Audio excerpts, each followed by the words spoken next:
코스피가 5거래일 만에 3,200선을 탈환했습니다. 인덱스 차원의 대표 주자인 삼성전자가 만든 3,200이었습니다. 삼성전자 테슬라의 손을 잡고 약 11개월 만에 7만 전자에 복귀했습니다. 투자자들이 가장 많이 보유하고 있는 종목인 만큼 삼성전자의 주가 반등이 본격화할지 기대가 커지고 있는데요.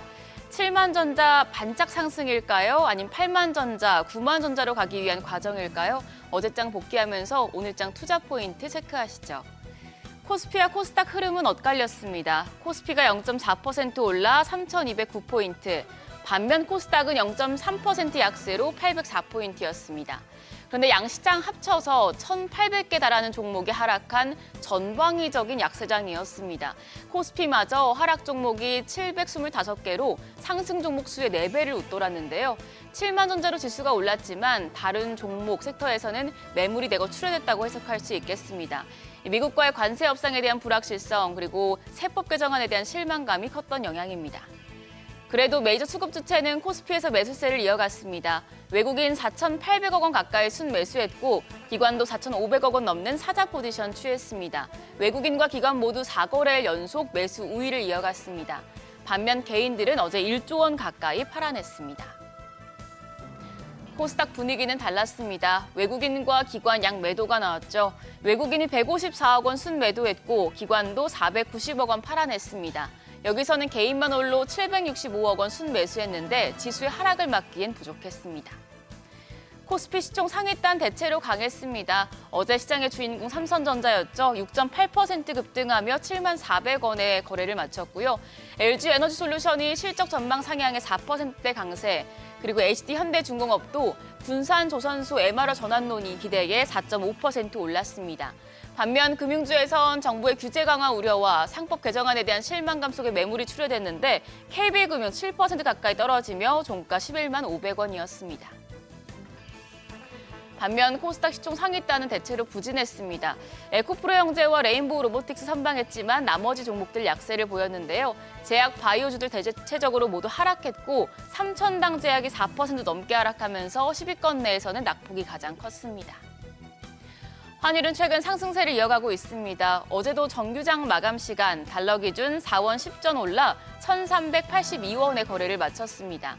미국이 중국과의 무역 협상을 앞둔 가운데 달러가 강세를 보인 영향이었습니다.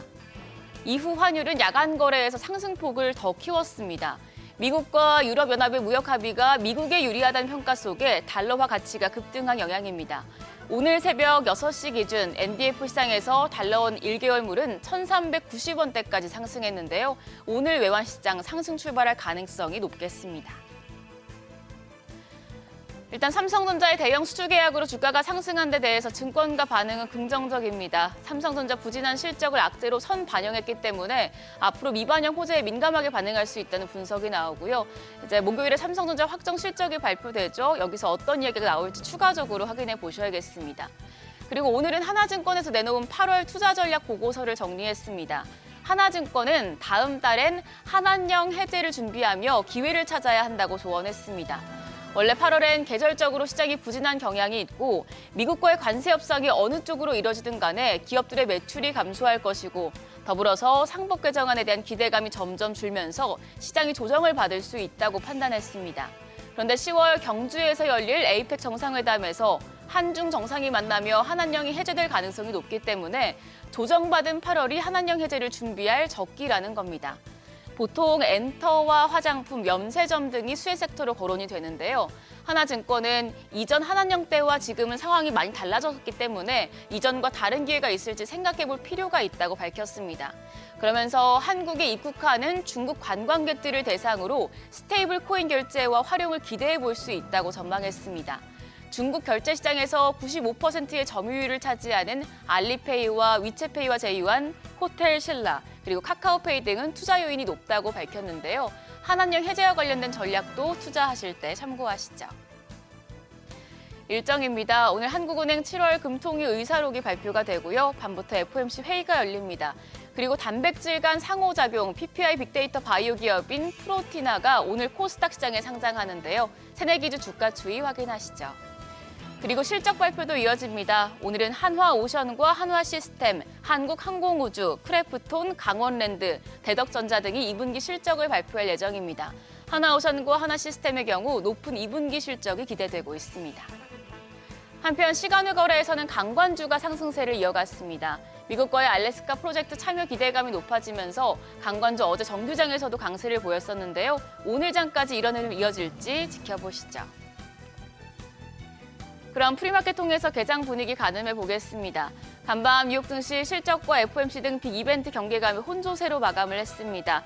S&P 500과 나스닥은 또 사상 최고가를 경신했죠. 어제 7만 전자 돌파한 삼성전자 오늘 흐름 어떨까요? 일단 유가증권 시장 프리마켓에서 삼성전자 추가적인 상승세 보여줍니다. 1.7% 강세로 현재 거래가 7만 1,600원이고요. SK하이닉스도 상승불 켰습니다. 0.2% 오르며 거래가 26만 2,500원입니다. 반면 LG에너지솔루션 1.58% 약세로 거래가 37만 4천 원이고요. 삼성바이오로직스는 0.56% 강세, 한화에어로스페이스에 0.21% 하락하며 거래가 95만 1,000원으로 집계됩니다. 이어서 코스닥 시총 상위 종목 거래가도 확인하시죠. 알테오젠 반등합니다. 0.55% 오름세로 프리마켓에서는 45만 9,500원에 거래되고 있습니다. 에코프로비엠은 1.2% 약세로 11만 3,300원, 에코프로도 1.35% 내려가면서 거래가 5만 1,200원으로 집계됩니다. 그런가 하면 지금 프리마켓에선 펩트론이 급등합니다. 11% 급등하면서 거래가 31만 1,500원으로 집계가 되고 있고요. HLB 0.81% 약세로 4만 9,150원에 거래됩니다. 일단 국내 증시 관세된 불확실성 여전한 상황입니다. 환일 상승세가 계속되고 있기 때문에 이 점은 유의하시고요. 삼성전자 주가 추이 지켜보시면서 시장 대응하셔야겠습니다. 지금까지 어제장 오늘장이었습니다.